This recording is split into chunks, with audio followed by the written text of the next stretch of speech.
Thank you so much for your opening remarks, President Sullivan, and please join me in welcoming Dean Press. Good morning, thank you, and thank you, President Sullivan. Those are wonderful remarks. I too am very pleased that we have finally arrived at this day after so much planning and so much effort. It's wonderful that it's here. As President Sullivan said, we do have a long tradition of environmental justice work here on campus, and this is a recognition of that and also a continuation of it. I do feel the need to channel my inner academic here, so I'm going to do that. My faculty appointment here is in environmental studies, and I'm in fact teaching environmental policy this quarter. So these issues have been central to what we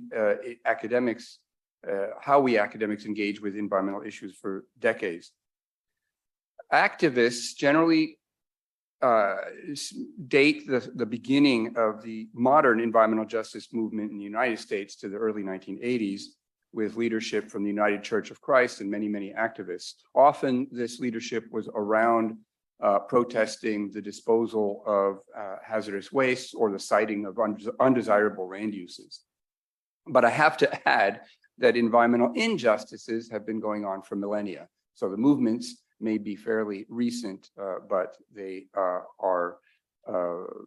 the issues have been with us for a long time.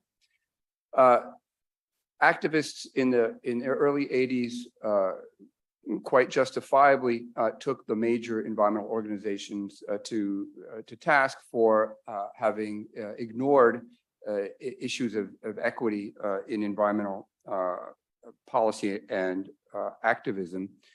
And so there has been a long reckoning and reform within environmental organizations themselves. Now, academics have had profound engagement with the environmental justice movement from the start. Over the last 50 years, many scholars in a wide span of disciplines have lent their particular expertise to understanding environmental injustices, defining them, analyzing them, and proposing remedies, as you'll learn about at this conference if you don't know. An important development was the advent of geographic information systems, or GIS. GIS combined digital cartography tools with demographic and environmental data, and these in turn permitted activists and their academic colleagues to create powerful spatial analyses. Those spatial analyses were used to show just how inequitable environmental harms were distributed, and then even later to show that environmental goods like access to open space were also inequitably distributed.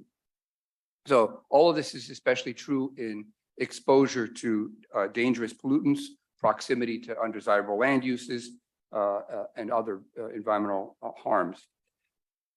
By today, literally hundreds of very careful studies have now demonstrated that inequitable exposure to environmental harm in the US is most closely associated with race, more closely associated with race than any other demographic variable, although income often plays a factor as well. And those trends are replicated worldwide. Academic engagement has gone far beyond, of course, the GIS efforts. In the law field, people have unpacked the different justice dimensions to environmental justice, looking at the distributive aspects, the procedural injustices, and retributive aspects of environmental justice. American policy has responded, sort of. If you're an environmental studies scientist, activist, you're probably a little underwhelmed with that. When I was in graduate school, then Senator Al Gore introduced a bill into the Senate that would have selected I think 300 counties in the US most who were exposed to the most harmful chemicals in terms of disposal and hazardous facilities, and would have brought them much more relief in terms of cleanup, in terms of enforcement, and other aspects.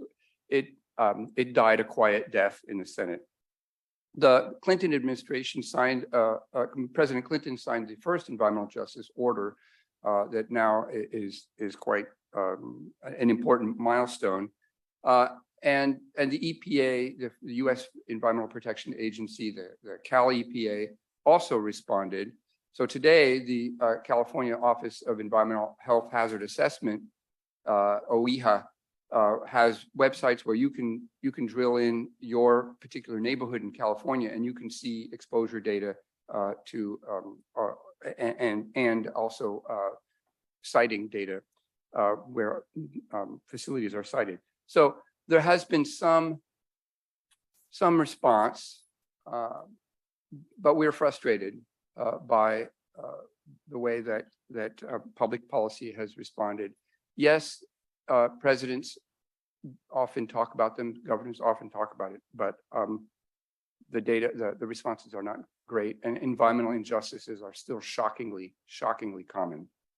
Poorer communities of color, especially, often lack the political wherewithal to secure the environmental quality enjoyed by whiter, wealthier communities. So there's much to be done, and will be for some time. If we did this conference again in 10 years, in 20 years, I suspect we're going to have still a lot more work to do. Participants at this conference will hear and talk a lot about partnerships, as did President Sullivan. Indeed, we're not content to do our studies, publish our articles, and just raise grants. Academic environmental justice work is community work. It is only as meaningful as the change it helps foster together. And in that sense, gathering at this conference is really about placing ourselves in community with each other. And if I may add an ecocentric element, we are also placing ourselves and our community in solidarity with our common home, with Gaia herself.